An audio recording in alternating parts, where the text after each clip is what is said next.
이번 허위 인터뷰 의혹에 대해 국민의힘은 치밀하게 기획된 공작 뉴스를 극형에 처할 1급 살인죄로 빗대며 파상 공세를 펼치고 있습니다.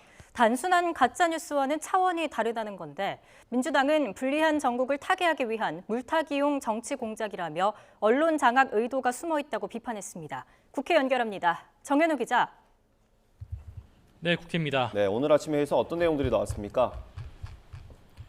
네, 국민의힘은 이번 사건을 단순한 가짜뉴스가 아닌 공작 차원의 문제로 규정하면서 치밀하게 계획된 1급 살인 범죄에 비유했습니다. 작당한 사기꾼들이 민의를 왜곡해서 국민 주권을 침탈하려 했다고 하는 건데 김기현 대표는 아침 최고위원 회의에서 사형, 극형에 처할 반국가 범죄라면서 목소리를 크게 높였습니다. 대선 공작 배후를 밝히자면서 민주당을 겨냥하기도 했는데 한번 발언 들어보겠습니다.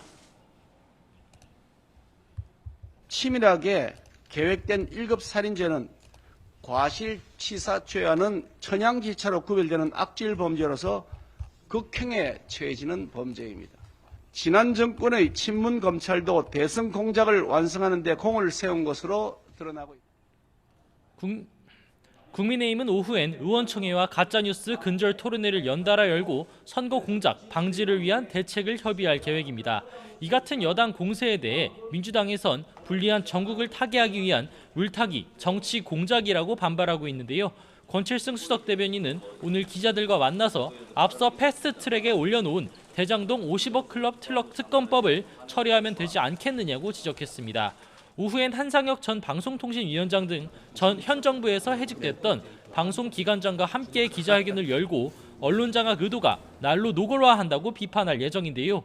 여당이 내일 개최를 요구하는 국회 청문회 역시 사전 합의가 안 된 일정이라면서 언론 자유 침해를 위한 목적이 숨어 있다고 주장하고 있습니다. 네, 검찰이 이재명 대표 재출석 요구한 날짜가 내일입니다. 민주당에선 사실상 불가능하다는 입장인 거죠? 네, 오늘로 단식 12일째로 아침 최고위원 회의에도 참석하지 못한 이재명 대표는 현재 단식장을 계속 지키고 있는데요. 검찰과의 일정 협의를 이어가고 있지만 건강상의 이유 등으로 사실상 내일 출석은 어렵다고 주장할 것으로 보입니다. 민주당 지도부는 이재명 대표가 목숨을 건 단식을 하고 있는데 검찰이 추가 소환을 요구하며 망신주기 수사로 일관한다며 비판을 쏟아내고 있습니다. 들어보겠습니다. 야당 대표의 단식을 조롱하고 폄훼하는 이런 비인간적인 정권은 처음 봅니다. 지금은 정적 제거, 야당 때리기에 타격감을 즐기고 있겠지만 분명 끝이 안 좋을 겁니다. 반면 국민의힘에선 이 대표가 수사에 비협조적인 태도를 보인다며 사법 방해에 다시 시동을 걸고 있다며 맹비난을 펼쳤습니다.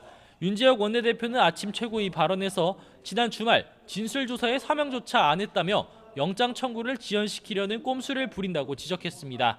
불체포 특권을 포기하겠다는 발언을 번복하기 위한 명분 쌓기 의도도 엿보인다며 수사 방해를 의도로 한 단식 역시 당장 멈춰야 한다고 촉구했습니다. 네, 민주당은 이종섭 국방부 장관의 탄핵을 추진하는 겁니까?